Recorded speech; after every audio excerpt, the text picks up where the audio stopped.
It's now time for The Sit Down with Don Tony. The Sit Down, where Don Tony talks one-on-one with his followers. What are you looking at? About the world of pro wrestling, pop culture, and so much more. The Sit Down with Don Tony. And now, your host, Don Tony.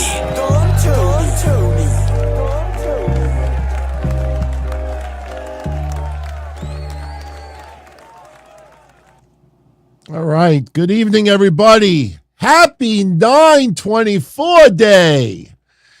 Joey Ramirez, wherever you are, and I say this with the utmost sincerity, happy birthday, brother. Back in the early days of podcasting and even wrestling hotlines, Joey 924 was part of the family. You know, we had a little bit of a falling out. Haven't talked to him. God, it's got to be, 16 years, maybe? Probably around that time. So, he dipped out of the scene. Haven't heard from him. Haven't seen anything. Not even him talking about wrestling. Not even socializing on social media. So if anybody happens to still keep in touch with him, I'm a little curious. How's he doing? Does he still follow wrestling? Would he ever consider doing a reunion show, a Forbidden Door? You know, a lot of people have been wanting that over the years. So, hey, you never know. You never know. I want to welcome everybody to the latest edition of The Sit Down. I know we are kind of on some wrestling overload the past 5 days. A lot of WWE, a lot of NXT, AEW releases, and, the stock tanking for TKO. And I tell you, I started working on Monday's show. I'm trying to up my game a little bit as far as the quality of my thumbnails. And I started thinking about, what is the future for Raw and NXT? And as we discussed yesterday, and I think it's probably the simplest, easiest way to explain it, if I'm going to go and buy, let's say somebody's having a garage sale, all right, and I'm going to buy one big thing from them, and then I see something else that catches my eye too, I may want to try to work out a little bit of a deal, maybe get a little bit of a discount, work a little bit of a package offer. And the fact that NBC Universal and WWE publicly announced the 5-year deal to bring SmackDown to the USA Network tells me that Raw and NXT are done. Because if they were still a possibility for the USA Network, there was no reason to announce now at this extreme moment, particular time, there was no reason to announce the SmackDown TV deal yet. Investors weren't starting to get their balls in a bunch. The merger just completed. So it would be understandable if it took another week, 2 weeks, a month, 2 months, to work out the TV deals. If they were close to possibly keeping Raw and NXT on the USA Network, that SmackDown press release would not have come out. And instead, we would have had one big press release that all of WWE's programming is going to be on the USA Network. So I was working on my thoughts of what could we talk about Monday as far as the future of Raw. We casually brought it up yesterday. And yes, I will get into all your questions in a moment because that's what the sit down is about. But I wanted to open up with this. I was thinking, okay, who could be a legit player for WWE Raw and NXT? And, there's Disney and there's Amazon and there's a few others. So I said, okay, I want to make a banner, just to make that the big topic of discussion, because honestly, if I put Cody Rhodes and Dominic Mysterio on the banner for the Raw post show, it's not going to generate a whole lot of interest. Even if I put Gunther, even if I put Chad Gable, even if I put Jey Uso, they're the lowest ratings in the history of Raw. Period. NFL's been on Monday night for 3 decades while Raw was on TV. and the ratings are this bad. So I started thinking, okay, what could I come up with? And then for some reason, my mind started thinking about the draft. You know, when you had somebody moving from SmackDown to Raw and Raw to SmackDown. And I said, you know, Raw, what if it's drafted, just to play on that to Amazon? So I started searching, creating the banner, looking for templates, and I found it and I started working on it. And then I had to start doing my research from the ratings 5 years ago to today, because 5 years ago is when WWE last did their TV deals. And I found something pretty fascinating that I'm going to show you a little preview for tomorrow night's show. That's what I came up with. Instead of, your Raw SmackDown draft, we have Raw being drafted possibly to Amazon. And I was trying to think of some important bullet points to cover. And you see, aired on the USA Network since 2005. They had that 3-year stretch where they were on TNN. We got pop. Raw has been the flagship show on Monday night since 1993. But look at that third number, that third line. I did my own research. I researched January 1st, 2018 to September 24th, 2018. And I looked at what the average rating was for Raw. And then I took January 1st of this year, the September 24th of this year. And yes, Raw hasn't happened on the 24th. It happened early this week. And the ratings are down 44% since 2018. 44%. That's pretty substantial. For those that are going to ask, and yes, I will get into it in detail tomorrow, the percentage of the viewership drop for SmackDown is much less. It's only about 7%. In fact, if you factor in the remaining 12 weeks of 2018, the whole year of 28, let me put it this way.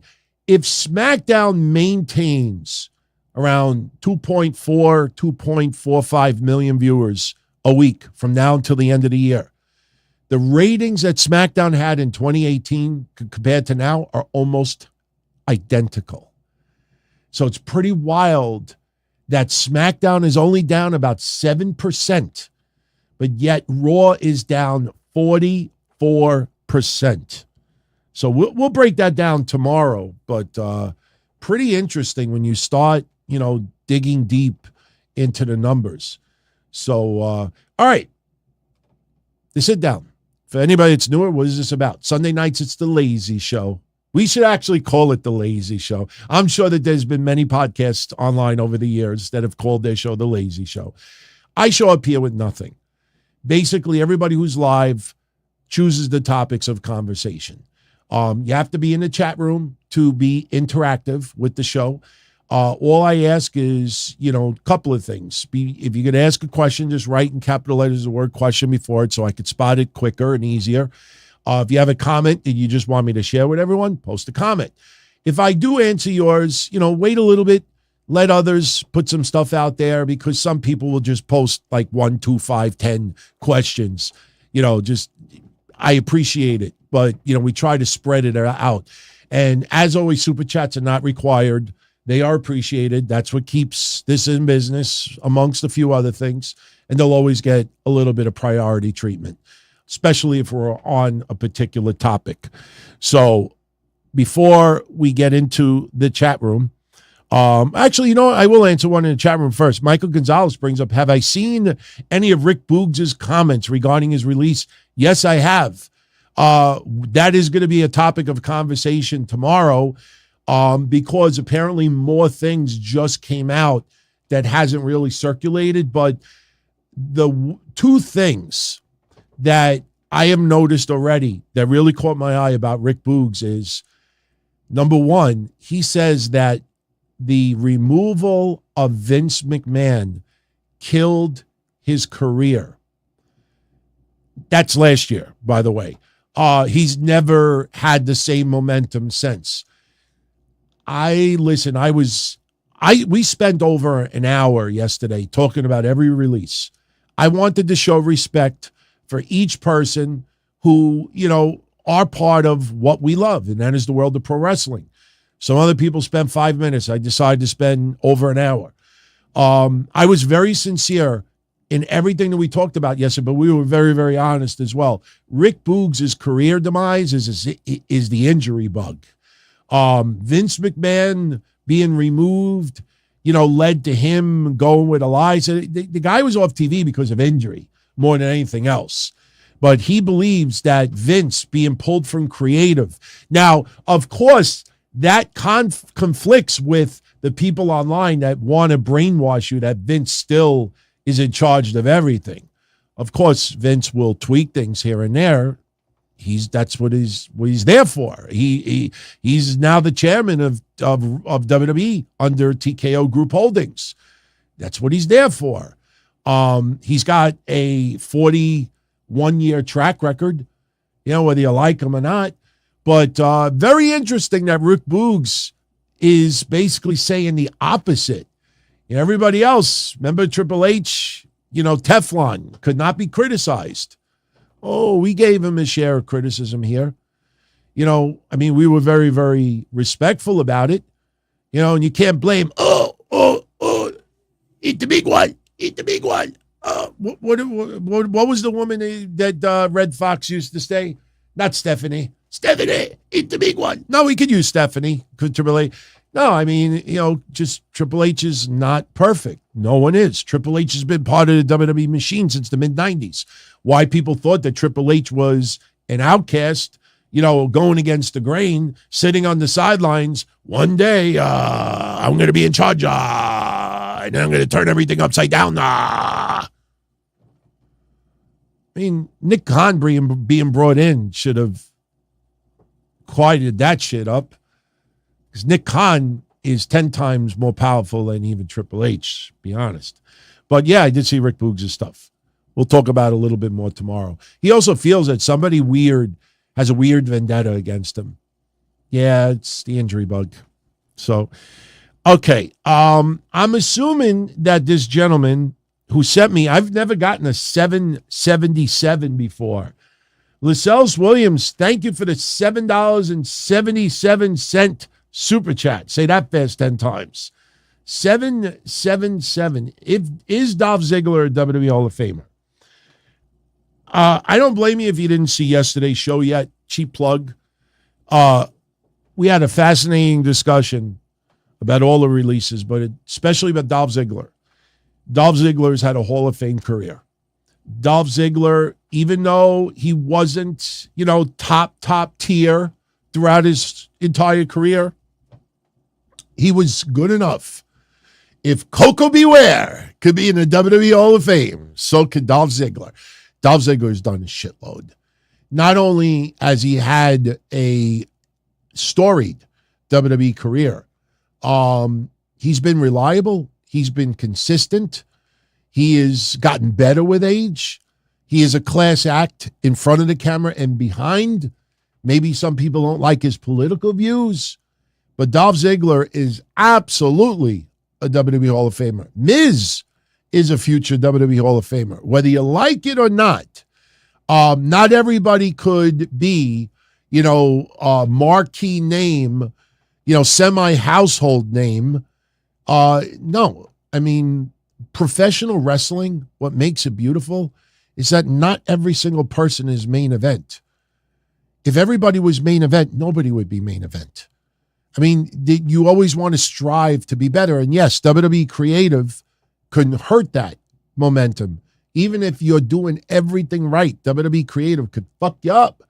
Any company could fuck you up. That's why some people become their own boss. So nobody fucks up their shit. Dolph Ziggler is a Hall of Famer. I don't think he goes into WWE Hall of Fame for 5-10 years minimum. He's still got career left. There's no reason to put him in now. 10 years? Yeah, I would put him in. Not right now. But he is a WWE Hall of Famer. Shout out to Bash. He is watching Goodfellas for the millionth time. Yeah, enjoy, man. It's funny, I've watched it so many times. If I sit in front of the TV, if we did a watch along, I could literally sit here and just, mimic everything they said. I'd be like Milli Vanilli. I would just lip sync everything. The movie, I know it by heart. And it's my favorite movie of all time, obviously. And last week was the anniversary of when it came out. 32 years? 33 years. What am I saying? 33 years. And I saw it the night it came out. There was so much anticipation where I live to see Goodfellas. So, all right. Who else sent me a super shout out earlier? This is Sal Lamendola. Thank you for the 5 spots, Sal. What's my thoughts on podcaster James Romero? And do I follow any of his shows? If so, which one is my favorite? It's funny when you said his name. Every time I hear his name, I think of George A. Romero that did like Night of the Living Dead or Dawn of the Dead or something. For those that don't know James Romero's name, he is the guy that does a lot of the wrestling shoot interviews. He actually, I think that's the name of his YouTube channel, WSI. He does a lot of wrestling shoot interviews. While we're doing the show, if I could find a picture, I'll put it on the screen. Probably the podcast that he is most associated with right now is with Dutch Mantel. He is, the one who, a lot of people, I brought this up before. When we did the Mass Maniac show, my God, what is it, 18 years ago? It's kind of wild when you realize we did the Mass Maniac show 20 years ago, because we actually did a few episodes in 2003. Why was I even on the early stages of the Mass Maniac show? Because he didn't know how to upload and edit and code it and run things. I had to run the ship, which is totally understandable.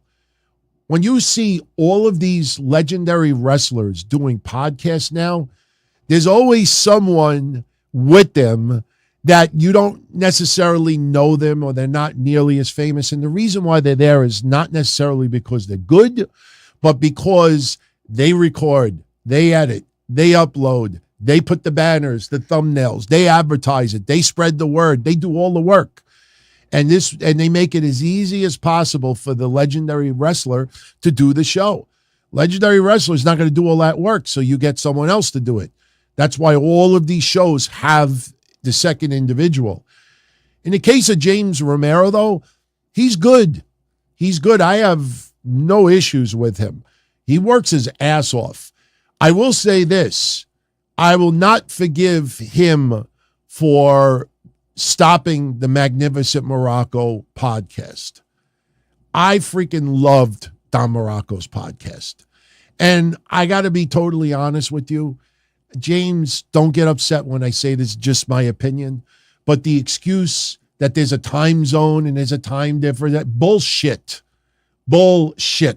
Because when you do 12 hours a day of podcasting stuff, there's time to do Magnificent Moroccos. Unfortunately, and I blame some of this on WWE, Don Morocco's popularity and time has passed him by way, way, way many years ago. And unfortunately, the numbers are nowhere near what they should have been.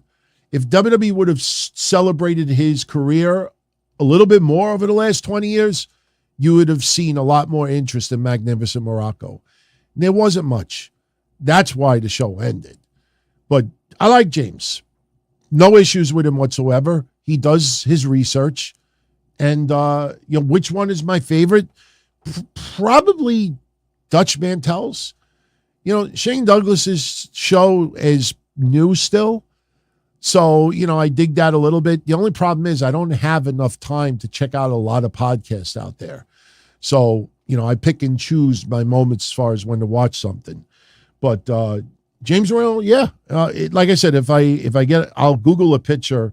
I'll put it up in a few minutes. By the way, speaking of pictures, yesterday we brought up Captain Lenny. And a lot of you remember the audio I played over the last 2 years of Captain Lenny just invading my wrestling hotline. He's the weirdest, wackiest. I got a picture for all of you. In fact, what I'll do, we're at the 20-minute mark. After the show is over, when you see my fingers going like this, there'll be a link. If you want to see a very strange appearance by Captain Lenny on a podcast of a friend of mine's. Nelson Torres from New York. This is a screenshot from, it's got to be what, 5 years ago maybe? I can't believe that Captain Lenny's only about 70 years old. That means that when this motherfucker was giving me heartaches back in the late 90s, he wasn't even 50 years old, man. That is Captain Lenny. If you want a little bit more of a close-up of this guy, yeah, would you trust your wrestling news from him? He is by far the strangest motherfucker I ever came across in wrestling. Yeah, maybe next week we'll play the dog audio again. When, yeah, we're not going to talk about that tonight. We're not going to talk about that tonight. All right. Tristan Sloan is asking, do I think if Vince McMahon would have turned Hulk Hogan heel in the early 90s, would have had a bigger impact than in WCW? No. The thing is, in 1990, with the Gulf War, that actually helped rejuvenate Hulk Hogan as a superhero. You know, I mean, when Randy Savage, you know, became uber popular, and a lot of people preferred Savage over Hogan, and then the Ultimate Warrior. And then when you hit 90, right around that time with the Gulf War, that kind of rejuvenated Hogan a little bit. But then when you started getting to 91 and 92, you know, it's once again, you know, by that time, see, we watched Hulk Hogan on WWF TV since 1983. So when you get 7, 8, 9 years of a guy on your TV, gets a little played. You bring him to WCW and you start right off the bat with a fantasy match, him feuding with Ric Flair.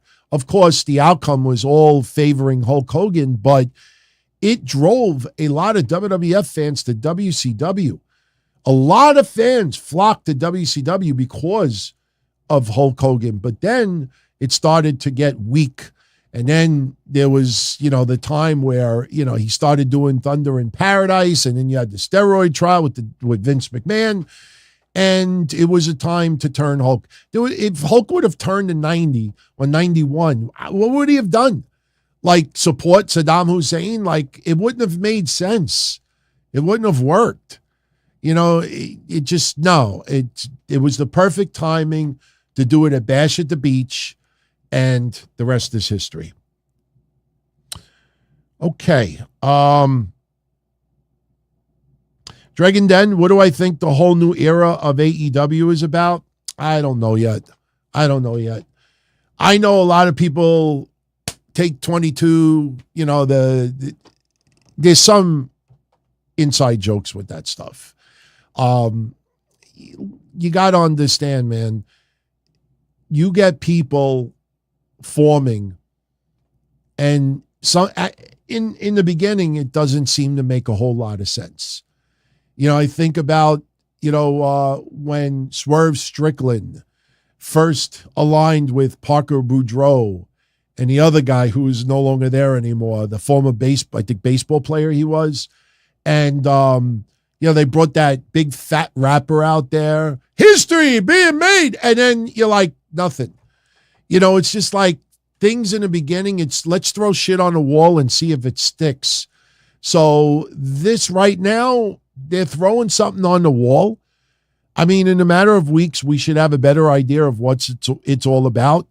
But, you know, whether it's satire or it's a faction or it's some other QT Marshall comedic brainstorm that he has, we should know soon enough. And then we'll evaluate it. You know, with AEW, a lot of things that form don't necessarily make a whole lot of sense early on. You know, let's just wait and see. I mean, with WWE, it's a lot more predictable when things happen, you know, which kind of makes it easier to understand and makes it more fun that way. Here, you could think, you know what? I'm convinced that what they're doing is going to lead to this piece of paper is black. And then all of a sudden you find out the piece of paper is white. You can't, something like this, you can't dissect it. You can't. Banana, the bad guy Williams. Do I think Ricky Starks is the next AEW wrestler to go to WWE? Well, it all comes down to contracts. And the thing is, we don't know necessarily how many years, some people have left. Just keep in mind, I'm pretty certain we're approaching the 4-year anniversary of AEW. And when you think about that, some people early on had a 1-year deal and then got extended 3 more years. Then you had some people that had a 3-year deal and got extended a year extra. So some people's contracts may be coming up soon that nobody is talking about. So honestly, I don't think Ricky Starks will be the next one to jump, because Ricky Starks, they obviously with Collision, listen, I love Eddie Kingston. I've been following Eddie Kingston for 20 years. Eddie Kingston is from my neck of the woods.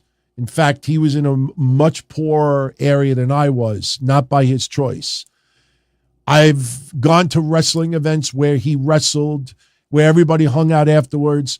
I am such a fan of Eddie Kingston. When he was in NWA, we all smiled from ear to ear, because NWA, even though it's a much smaller company, even a few years ago, still, it's like, okay, he's going to get a little bit more of a broader notice. And then he came into AEW. But I will even say this. Until I see this motherfucker holding gold that says All Elite Wrestling on it, I always feel Ring of Honor is a step down. Having a belt from another promotion, to me, is a step down. When I see him hold, because some wrestlers in AEW, they'll get Ring of Honor titles, they'll get AAA titles, they'll get New Japan titles, Reyes, de woman titles, but you never see them with All Elite Wrestling titles.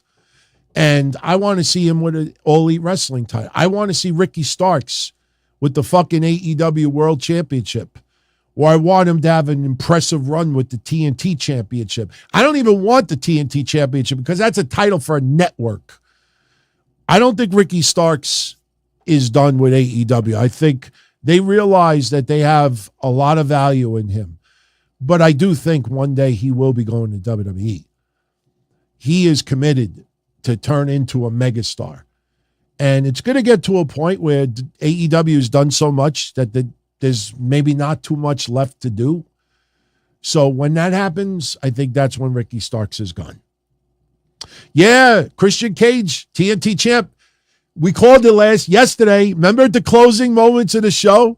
We were talking about Collision's preview, and I said, it looks like it's going to be a good show. I said, wouldn't that be something if Christian Cage becomes TNT champion? Yeah. Listen, it also doesn't make me look like a genius. It also makes you realize how predictable AEW is sometimes. We knew Tony Storm was going to end up facing Saraya.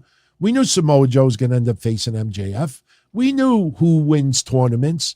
And it's not because we got inside sources or we're extremely intelligent. It's because AEW is too fucking predictable at times. And unless you're a special player like Christian, if you kind of know where something is going, you're not necessarily going to tune in. I already know who's going to win that match. I don't need to see it. I'll watch it later on if it's good. But I like that Christian got it. Very good. Very good. Anthony Alston would like to know, do I have a time frame personally when I would consider calling it quits when it comes to podcasting? Yeah, if I get sick and I can't do it. If my wife ever gives me an ultimatum, it's either me, the shows, or me, which she wouldn't do because she knows this is my escape. A lot of shows for all of you out there, even watching wrestling on TV, is your escape. In a lot of ways, this is my escape. This is my stress reliever. Even though sometimes it's overwhelming, the amount of work. That's why even when, with the YouTube stuff, when I had people early on oh, you're doing YouTube for a money grab. Meanwhile, I'm looking at an episode and it's like I got $2.61.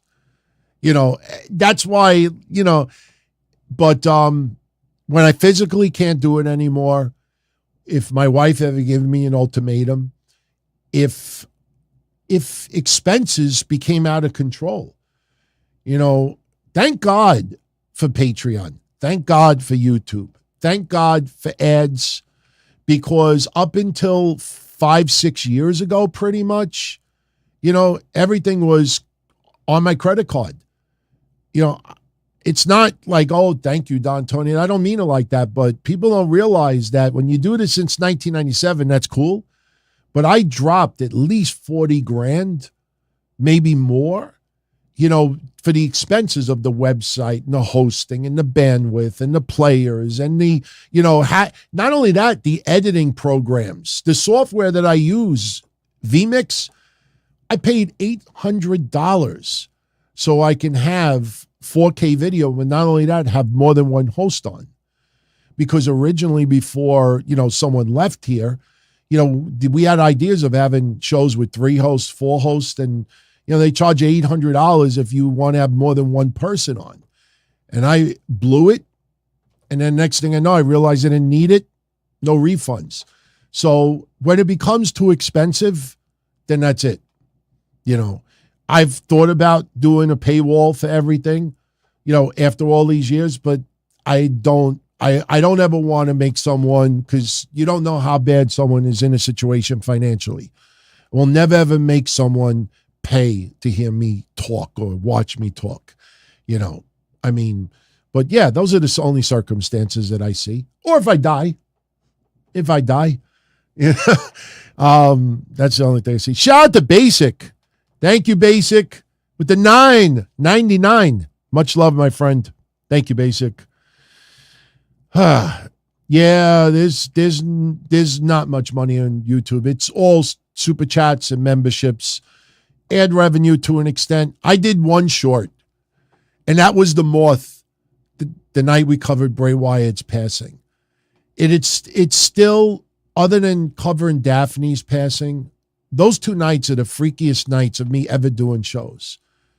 And for anybody that was not around those 2 nights, the moment we learned what happened to Daphne, a ceiling tile came flying down above me. It's on video. Look at the timestamp and look at the TMZ report at the time she passed. It's within 60 seconds.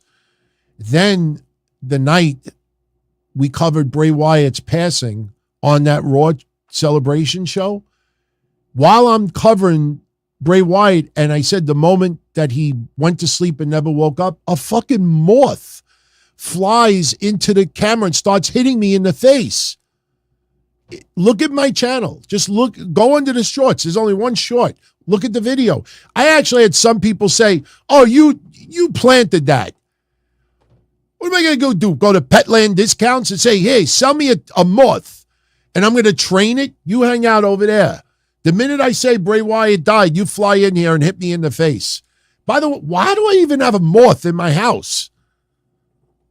That's bizarre. That gets paranormal shit.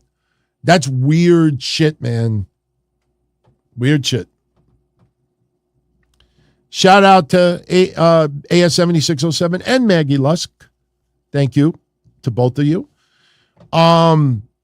AS7607 says, did I hear the situation with Saraya losing her storage unit in Florida? She posted on social media her items went missing. There were 300 items that sold in an auction. First of all, I don't know anything about the story, and I'm probably going to be wrong. I don't want anybody to get mad at me, but my immediate first reaction to what you just said to me is that she didn't pay a bill, and the items became the ownership of the storage place, and they sold the shit. Because if someone stole the stuff, I certainly don't think they would just put it up for auction. And if they did, that would be criminal. So my first reaction is she didn't pay her bill and it went delinquent, and it got to the point where she must have signed a deal, because I do know there's some storage units that if you do not pay, the property becomes, your items become the property of the storage company. So I'll look into it. And again, please, anyone out there, if I'm wrong, don't criticize me for it. But you don't just have things missing and then they pop up on an auction. You call the cops. You know what I mean? You call the police. So, all right. Oh, yeah, they auction storage units, too. I've watched Storage Wars and all that stuff. Some of those shows are so fake, man. Oh, God, they're so fake. But I almost bought a storage unit once, about 15 years ago. They were doing an auction in Long Island. And they had a whole bunch of storage units, and you bid. Like, it's similar to what they have on TV. I'm not denying it. Like, they open it up, and you get to look. You can't go all the way in, and then you bid on what you think you're going to get. But yeah, the lot of the ones you see on TV, a lot of that is bullshit because they try to spice it up for TV purposes. So, okay, yeah, you see, AS7607 is pretty much saying what I just said. The facility was getting the runaround from her, and there was something $20,000 involved, and it was never resolved.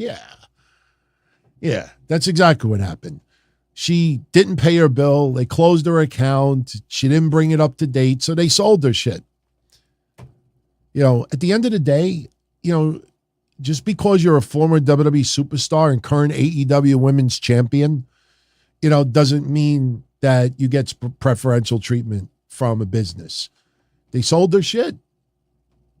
It is what it is. Rocky Red wants to know, what's my take on AEW blocking Stevie Richards' What Went Wrong video? And have I ever watched any of his videos? Yes. Stevie Richards, man, talk about like, even though he's had health issues, as far as like eating well and, just exercise, he's a guru, man. I like Stevie Richards.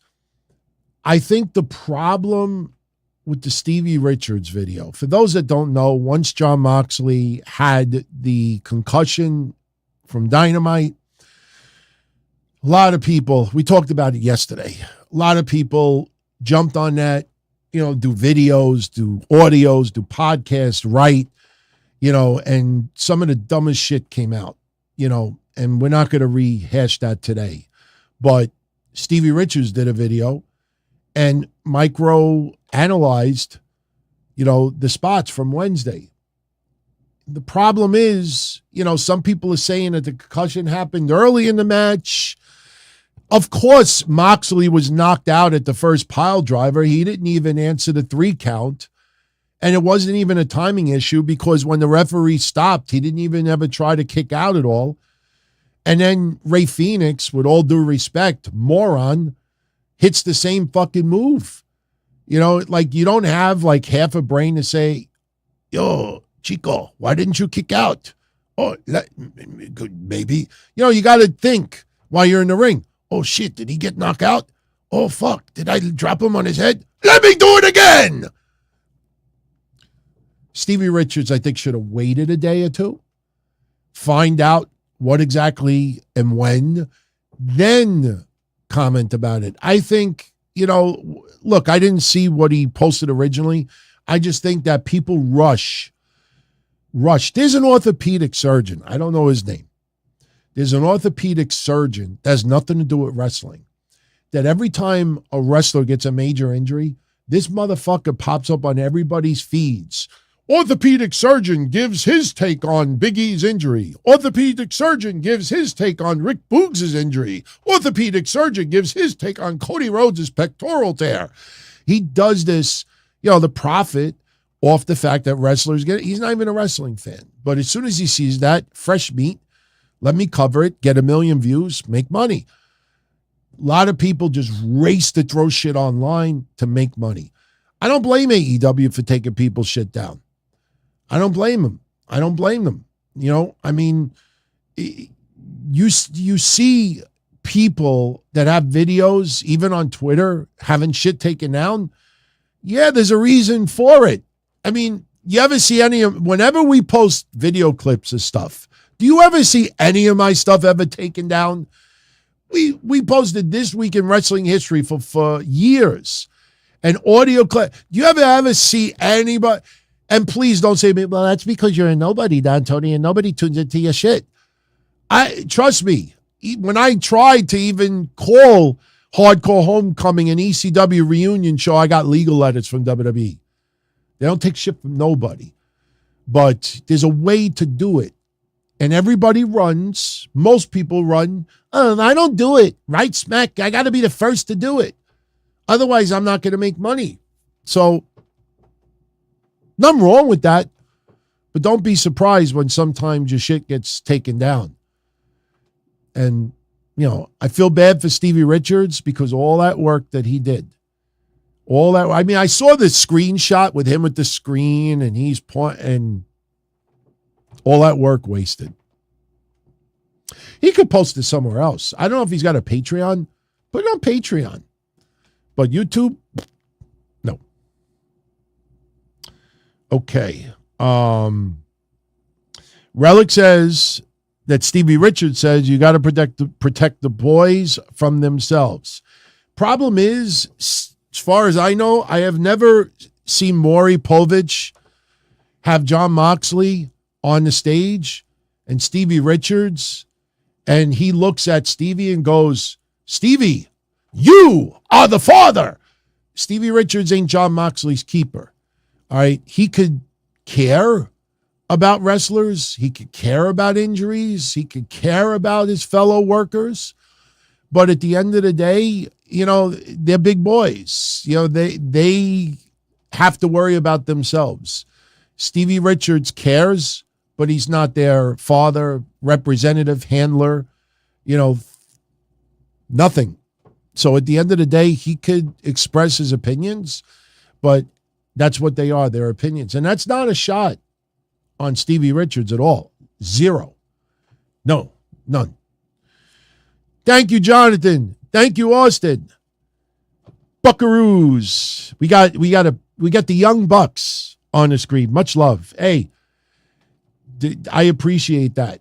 Listen, when I did that drive for a certain wrestler years ago for the kidney, so we can't mention the name because people are like, oh, DT, always bring it up every so often for credit.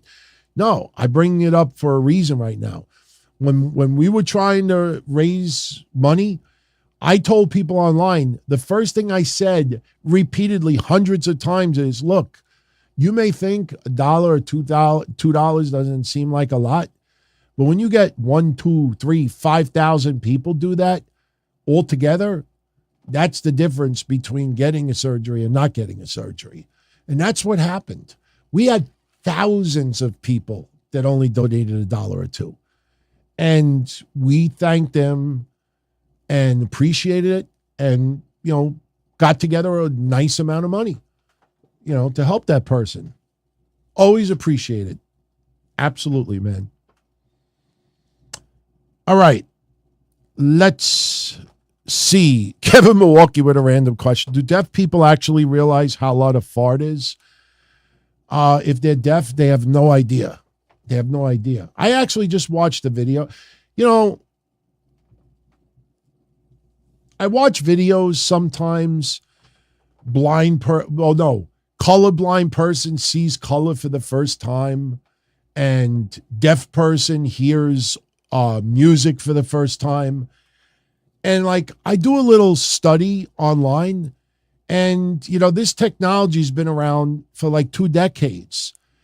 And I see someone who's 40, 50, 70 years old. And I'm in 2023, 73-year-old colorblind woman sees color for the first time. I'm like, wow, your family's fucked up. You mean to tell me your family couldn't fucking buy $100 pair of glasses 20 years ago? It's not that cheap, but it's not like somebody just got a Pulitzer Prize that, hey, I just discovered how colorblind people could see color. It's weird online how things are recorded just for ad revenue. The greatest, I'm sure you've all seen this on Twitter.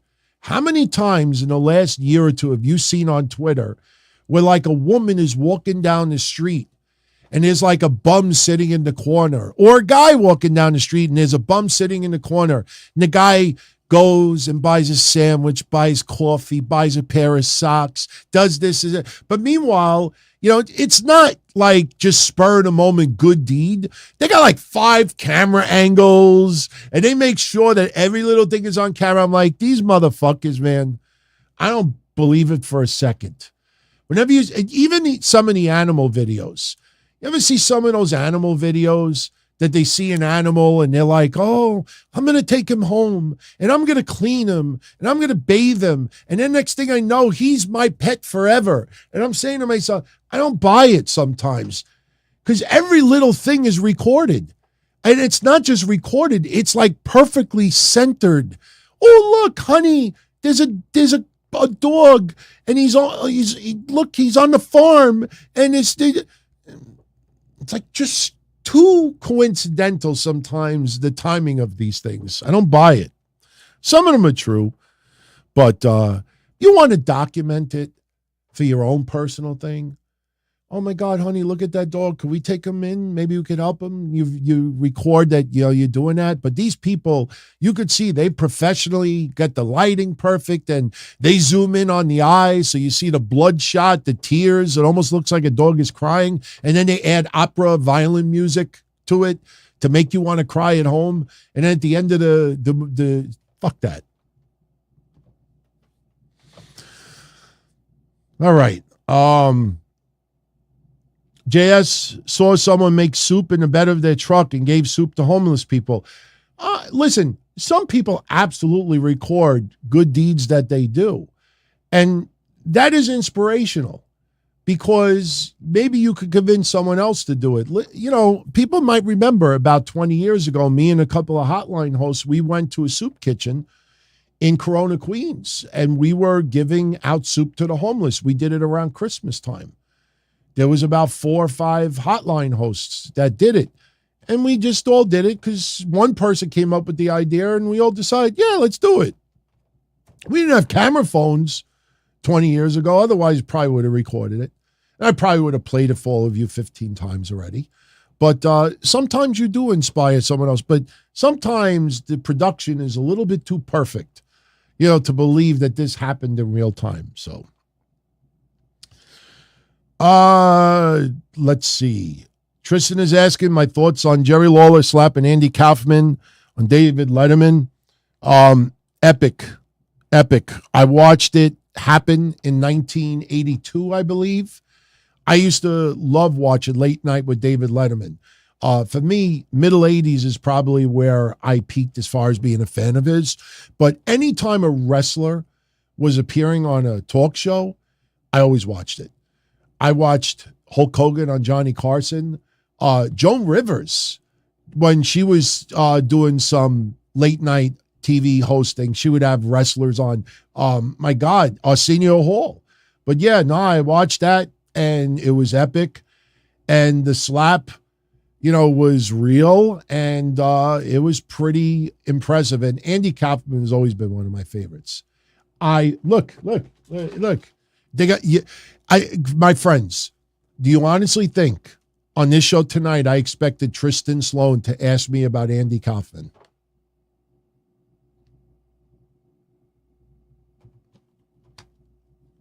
I mean, here's like a 8-disc box set right here.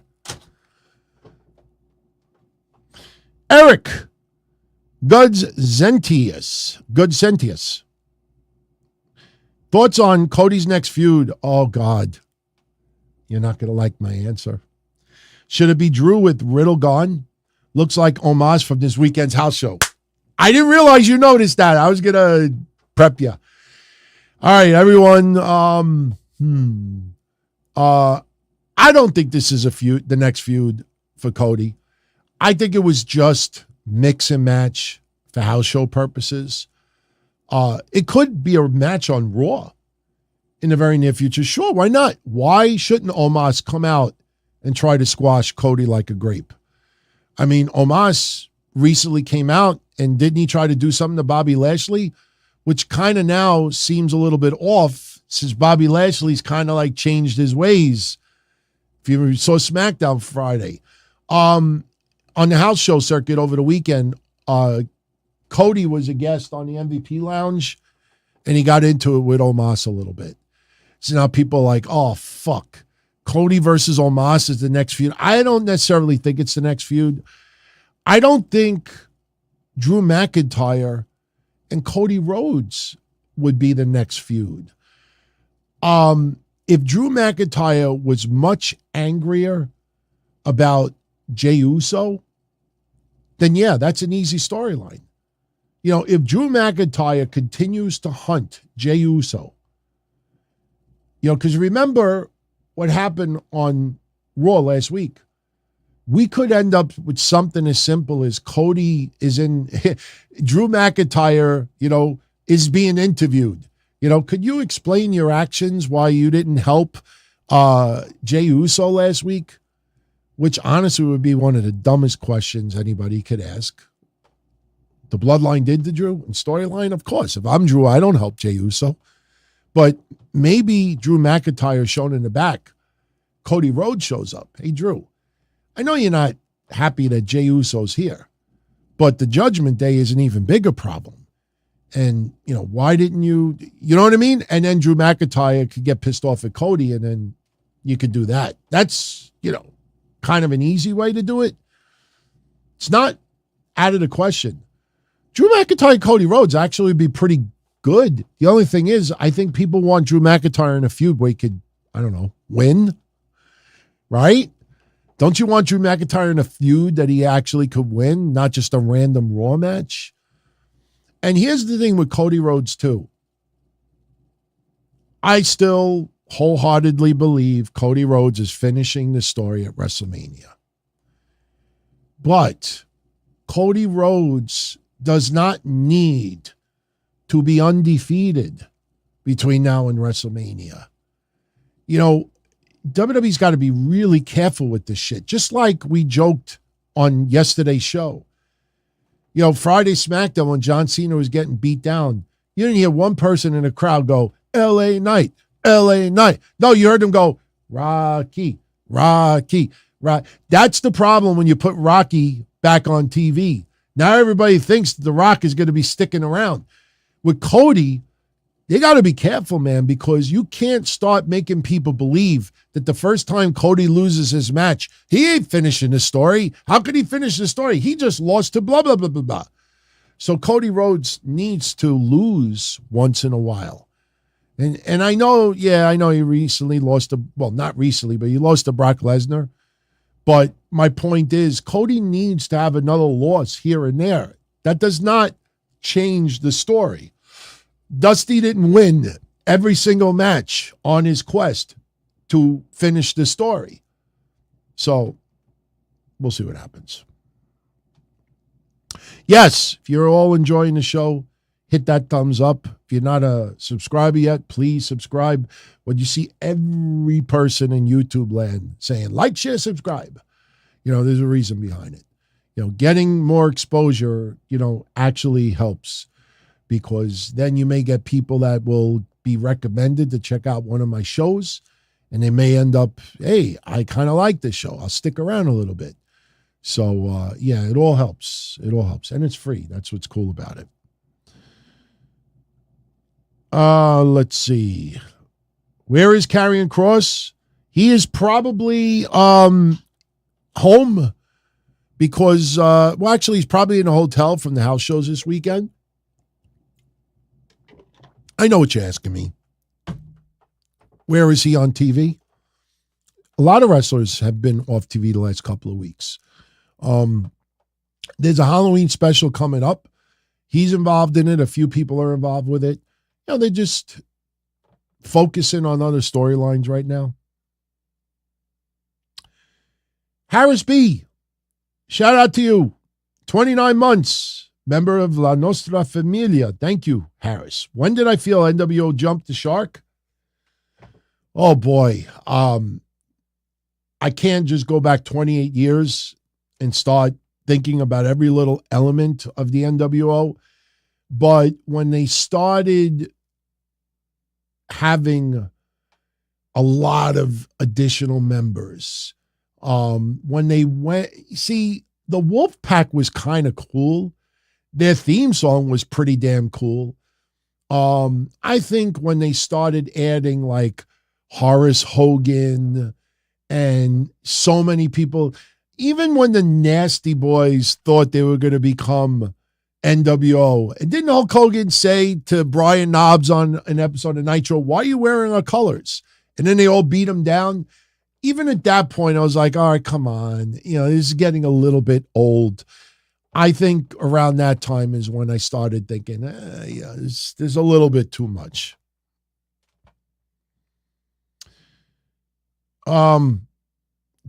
Your guess is as good as mine as far as Wardlow.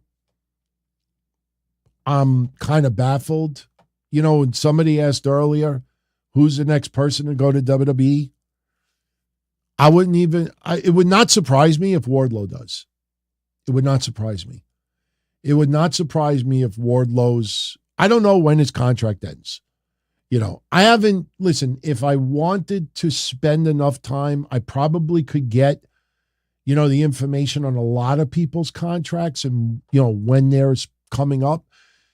I don't necessarily know when Wardlow's is, but Wardlow, I mean, what are they waiting for? I mean, that's a guy that you had it right in front of you. I mean, the guy was over like Rover, and I'm baffled. I'm a little baffled about Wardlow, you know, but you know, you look at Hobbs and you look at others. When it comes to Giants, I mean, I'm pleasantly surprised how they're utilizing Brian Cage. But even that, I look at, I'm like, yeah, that's more Ring of Honor. Let's be honest. And you know my feelings on that. But hey, it's better than nothing. It's better than nothing. All right. We are almost at an hour. We're going to start bringing this home, especially when we have like the same group, you know, nothing against y'all, but same group asking questions over and over. And, you know, we're not getting as many people asking tonight, you know, unless that picks up soon. But, yeah, Jay, as we talked about Rick Boogs earlier. We talked about it earlier. We touched on it a little bit. Oh, by the way, I pulled up the link. Quick plug, just a reminder, Tuesday, Kevin and I are going to be doing next special episode of the Don, Tony, and Kevin Castle show. Originally, we were like, what do you want to talk about? Now we kind of have like a whole bunch of things to talk about. And you know what? Let me pull this up. Okay. Earlier, we were talking about the podcaster, James Romero. All right. This is who he is. That's who he is. Some of you out there that didn't recognize the name, now you probably recognize him. He's the one that does all the shoot interviews. I'm a fan. He's good. We talked about the start time for the Elimination Chamber in Australia yesterday. It's probably going to be here in New York about 6 a.m., 5 a.m., possibly even with the pre-show. Listen, I remember when Brock Lesnar fought that in that WWE event in Japan, and we got up in the middle of the night to watch it. I mean, it was not fun, but it was actually kind of cool. Like just getting up in the middle of the night, turning the TV on. And I actually still remember I was at my parents' place. I remember like getting up and turning it on, and it's like kind of awkward middle of the night watching that shit. Yeah, start time is much different, but when you have Peacock, by the way, when we do talk about the future of Raw and NXT on tomorrow's show, I got to remind myself to remind everyone out there that the Peacock deal, Peacock, as far as I know, is part of NBC Universal. So you got to think about WWE's future with Peacock besides SmackDown and Raw and NXT. Okay. All right. Anthony is asking if Public Enemy never left ECW, Would their careers be more fondly remembered? I mean, honestly, I was a fan of their stuff. I actually liked what they did in WCW. When they came out with the tables, I mean, yeah, it was watered down shit, but fans enjoyed it. If you go back and you watch Johnny Grunge and Flyboy Rocco Rock on WCW TV, crowd pop for their shit. The problem with them is that, you know, their gimmick had a shelf life. You know, I don't want to get too deep into this because I know a lot of you were not fans of Public Enemy or it's before your time, but I'll explain it like this. As a lifelong ECW fan and enjoying their work, this is the best way I could describe what went wrong with Public Enemy, and it's simple. It's not even just the fact that they showed up on WWF and thought their shit didn't stink, so the APA took care of business and they were gone from there. It's not even that. And even Johnny Grunge had a horrible eating problem. Johnny Grunge blew up to like, 400 pounds, 350 pounds. And I even think he died because of complications of sleep apnea. At that time, I didn't know much about sleep apnea. I thought his wife was full of shit when I first heard it. Then I started researching. I remember I went on one of my hotline reports and I apologized. I'm like, holy shit, I did not realize how much, you know, he has CPAP machine and everything, and he fucking died from it. But here's the problem with Public Enemy. Public Enemy peaked in 1995. That's when Public Enemy peaked with their character in ECW in 1995. Think back at 1995. WWF, you had the cartoon bullshit. WCW was before the start of the NWO. When you got the NWO going, and then you had WWE going Attitude, you know, and then you had hardcore shit on ECW, on WWE, on WCW. And then you started getting to 97, 98. Public Enemy was like watered down. Like everybody, there was so much hardcore, even if it wasn't brutally violent, you know, Public Enemy, you know, they really were not standing out much anymore. And they were not the greatest wrestlers. Johnny Grunge, like I said, you know, started getting too heavy. And people were no longer going, na na na na na na na na na na na na na. It started getting played. This is the Attitude Era. Don't give me na na na na na. It just played out. It had a shelf life. Had a shelf life of about 3 years, 4, and they did not adapt. And then they thought their shit didn't stink, and then the rest is history.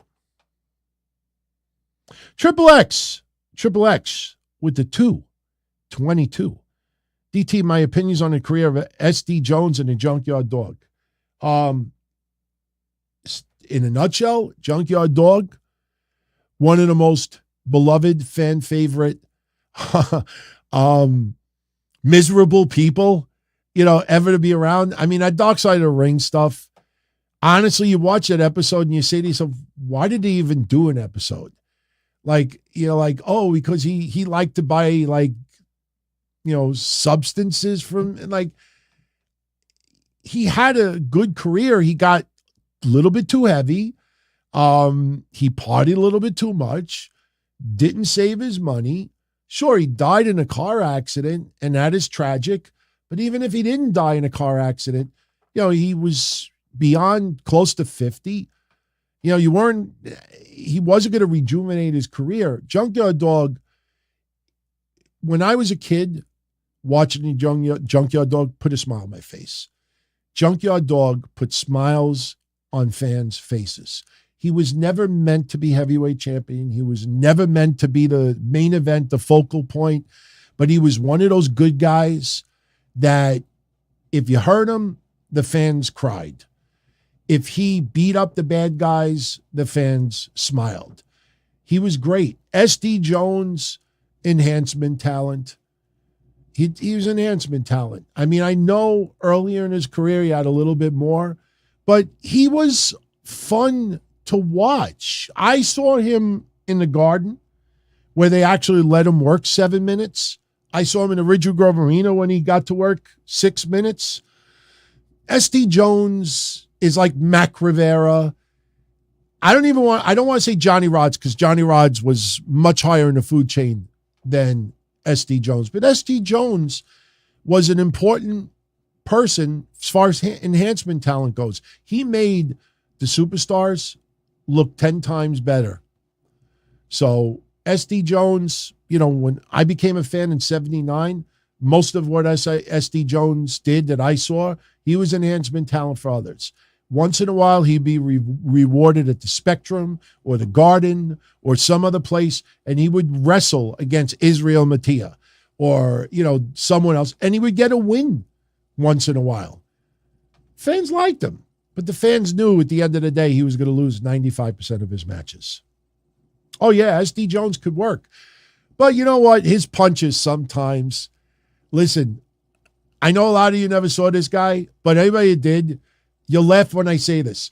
Sometimes and I think there's even an SD Jones match on my YouTube channel, if you search my channel.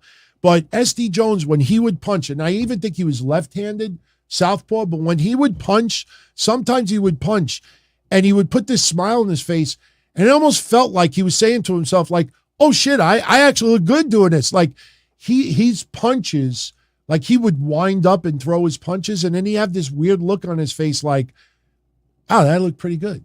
Like just never, I don't know, just good enhancement talent. Johnny Rodz is gangster. Chaos. Johnny Rodz is gangster. I will always love Johnny Rodz. Went to his school, as a guest watching other people. Trust me, if I would have ever been a student in school, I would have been throwing up and stretched. But I got to see his school. I went to Spanish Harlem, watched a couple of his shows. I used to hang out with Timmy Austin, the former, the ECW zombie, God rest his soul. When he was training at Johnny Rodz, I would go with him and hang out. Johnny Rodz, a lot of you saw that video, when Johnny Rodz showed up at a VPW show, and, I have a video where I kind of video bombed him. You saw him knock out someone, and I showed up and video bombed him. But, even when I hung out with Johnny Rodz at VPW events, we always talked about the same thing. Lincolns and Cadillacs. Always talk cars with Johnny Rodz. Johnny Rodz is gangster. I freaking love Johnny Rodz. So happy he's in the WWE Hall of Fame, even though most people don't even know who he is. YouTube uploader. Have I ever considered getting Francine on a Forbidden Door podcast? Honestly, no. I mean, my personal interaction with her, I don't think would make an entertaining show. Plus, some of our memories, do involve Daphne. And I think that would just be beyond sad. I wouldn't mind bringing her on because there's a lot of ECW stories and a lot of things that, would be fun to talk about. But no, I never thought about bringing her on. It's nothing against her. I mean, I've always been a fan, and I'll always appreciate that kind gesture she did for me for one of my hotline listeners who had bone cancer. She was just tremendous for doing that, but honestly, no. Okay, we're going to start wrapping this up. Chaos has been in Gleason a few times in the 90s. The funny thing is, if I close my eyes right now and I think of that place, the first thing that comes to mind? The smell of sweat. The smell of sweat. Like, if you ever watched the early movies of Rocky, when he walks into the gym in Philly, like, if you ever watched it, you probably at some point said to yourself, wow, could you imagine how smelly that place was? I do remember Gleason's smelling awful. But, that's what happens when you're in gyms with people working out, wrestling, and sweating their asses off, and it didn't smell that great. Jonathan wants my thoughts on JC Jane. She needs to realign with Gigi Dolan ASAP. Ever since Toxic Attraction split up, neither one has been the same. I'm kind of surprised.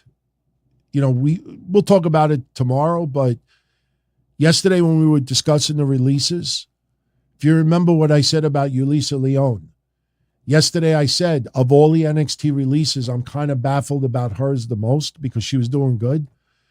I remember what I said with all the women on the roster, why would they let her go? That we talked about that yet. Well, we find out today that she requested a release. She requested it. And I also heard that a few others on that list requested their release as well. I don't want to throw names out there yet until I am 100% sure who they are, because I don't want to give you misinformation, but some of those names may surprise you. I'm a little surprised Gigi Dolan, I don't want to say I'm surprised she didn't ask for a release, but her and JC Jane have not been the same since Toxic Attraction split. And I understand they split them up. A lot of Mandy Rose, people remember Mandy Rose, but the women's tag team division would be better with Toxic Attraction in it.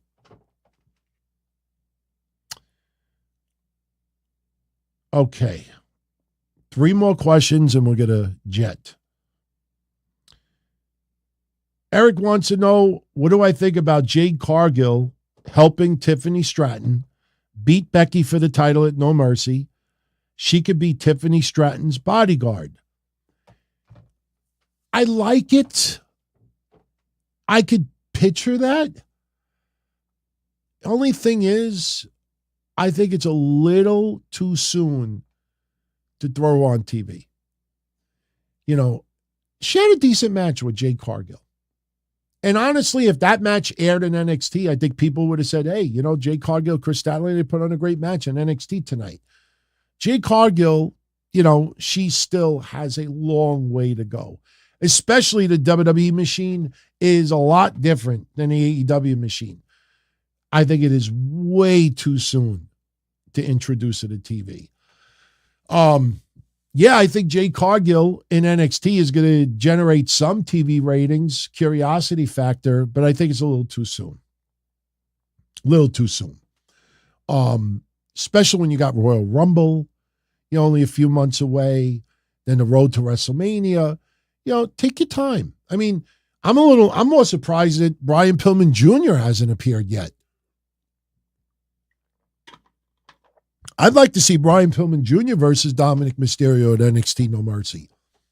Even though right now it would make no sense, because why would he get a title shot on a premium live event? But maybe we'll get a surprise. Maybe Dragon Lee will beat Dominic Mysterio tomorrow for the title, which I don't know would happen because Dominic then would be the only one without a championship. And I just don't think WWE wants all the members of Judgment Day except Dominic to have it, everybody have a title except for Dominic, so it might be too soon. But I think Brian Pillman Jr. is going to be on TV soon. So, too soon for Jade Cargill. All right. Second out of the third questions, I will answer JS's. Which release talent do I see coming back?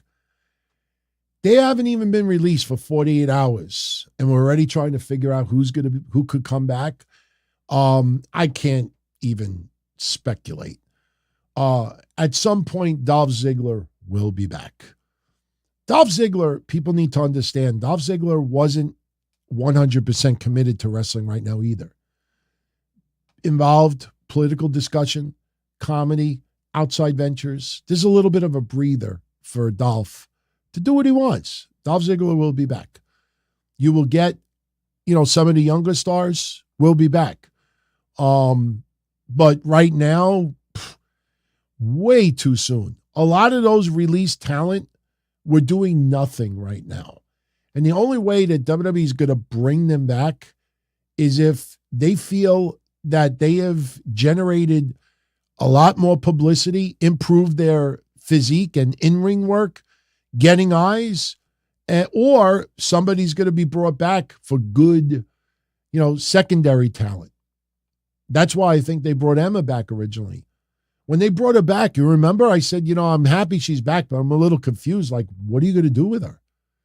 Anybody remember that? What are you going to do with her? You know, it's even when Indy Hartwell came to the main roster, I'm like, oh, that's cool. What are you going to do with her? I mean, I don't want someone to go to WWE just to be jobbed out because there's 8 different women above them. So right now, there's nobody on that list that I could tell you, oh, this person will never, because there's a reason why they were all let go. Okay, XXX. Harlem Heat's a bit forgotten since Booker T went solo. Thank you for the 222. Harlem Heat has really not been together since what? 1999? 2000? I mean, you're talking 23, 24 years. I mean, Booker T left WCW Nitro March 26, 2001, holding 2 titles in his hand. He was being pushed as a solo star. I mean, even when you think back to the G.I. Bro days, Stevie Ray was in the NWO. I mean, it's been almost a quarter of a century since the Harlem Heat have teamed up. Yeah, they are forgotten in many ways because Booker T had a storied, stellar singles career. Say that fast 10 times. So Booker T, you know, having that storied, stellar singles career, you know, the Harlem Heat, you know, it's recognized, but a lot of people, they look at Booker T, they associate him with, you know, his wife or himself. They don't really think of Stevie Ray. And listen, Stevie Ray being out of wrestling for a long period of time, not on camera, you know, will also add to that, you know, that forgottenness. So 25 years, listen, when we were talking about Magnificent Morocco earlier, you realize, and he's been gone even longer than that. So yeah, when Booker T has the, you know, five-time WCW champion, you know, he doesn't say, I don't know how many times he won the tag titles. You don't ever hear him say, 8-time WCW tag team champion, whatever it is. You don't have to look it up. But yeah, they found Booker T money as a single star. That's how most remember him. So, all right. Maggie says Riddle was great in the ring. Just needs to get his personal stuff sorted out. Yeah, that's part of it. I don't want to get too deep with it. There's a couple of things that, you know, I'm aware of that I would love to make public right now, but it's not, you know, I haven't been told, go ahead, you know, but there's more to the story. But, you know, when he was off TV for those 2 weeks, the inner ear infection and the bronchitis was 100% legit. Problem is, when they told him, go home, get better, we'll have you back in a couple of weeks. At the same time, WWE and TKO were figuring out who they were going to get rid of. So they're not going to give away their hand. So he had no idea they were going to get rid of him.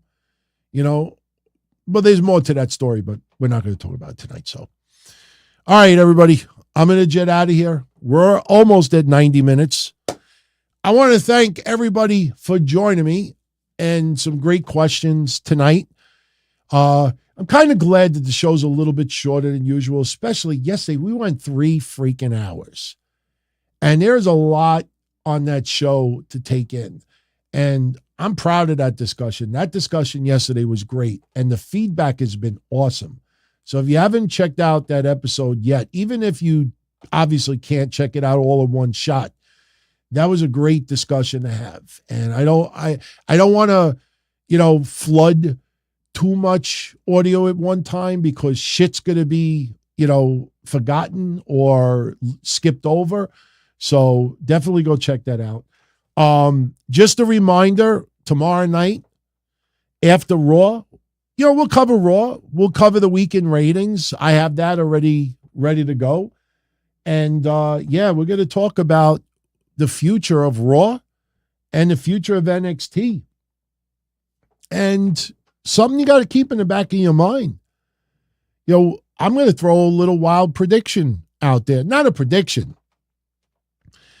Do not discount the possibility of NXT going back to Wednesdays. Do not discount the possibility of Raw going to Tuesdays. Or, wherever the deal is, you could see Raw on Tuesdays during football season and on Mondays when it's not football season. There is a lot of shit going on right now with these TV negotiations. And let me tell you, when we talk about Raw's ratings from 5 years ago, one thing that we could realize almost immediately, something that we've talked about the last 2 years, that third hour is a killer. That third hour hurts their bottom number, their overall number, more than you can imagine. You know, when we say Raw is down 44% compared to 5 years ago, that third hour is a very important reason behind it.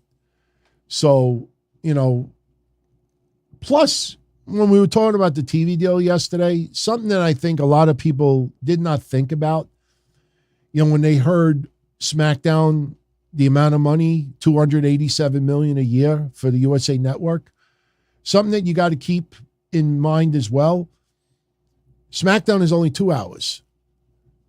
Whatever the TV deal is, wherever they're negotiating, as of right now, Raw is 3 hours. So you're not going to give $287 million for a 2-hour show and then expect $287 million for a 3-hour show. But SmackDown's ratings are almost double what Raw's ratings are. So it's complicated. But the future of Raw and NXT, probably not on the USA Network. And you also got to think about what's the future of Raw on Monday nights. It's going to be weird if we have Tuesday Night Raw. Could happen. We'll discuss it tomorrow. So, my friends, before I go out of here, Xavier Gambit. Xavier Gambit. Xavier. Hey, Xavier. Chachawena. Xavier Gambit. What's up? All right, everybody. I'm out of here. Hope to talk to you all again tomorrow night. Keep supporting DonTony.com. If you enjoy what I do, want to help keep the shows alive, download those shows, the audio shows on DonTony.com. Keeps us relevant, keeps us in the stats, keeps us, you know, in the hunt. Be well, everybody. Much love. Have a good night. As far back as I can remember, I always wanted to be a podcaster. For me to live any other way was nuts. To me, those goody-good people who worked shitty jobs for bum paychecks and took the subway to work every day and worried about their bills were dead. I mean, they were suckers. They had no balls. If I wanted something, I just took it. I ran everything. I paid the bills. I paid the host. I even paid the masked maniac. Everybody had their hands out. Everything was for the taking. We always called each other Goodfellas. You would always hear from somebody. You're gonna like Don Tony. He's all right. He's a good fella. He's one of us. But if you're part of my crew, nobody ever tells you they're gonna get rid of you. It doesn't happen that way.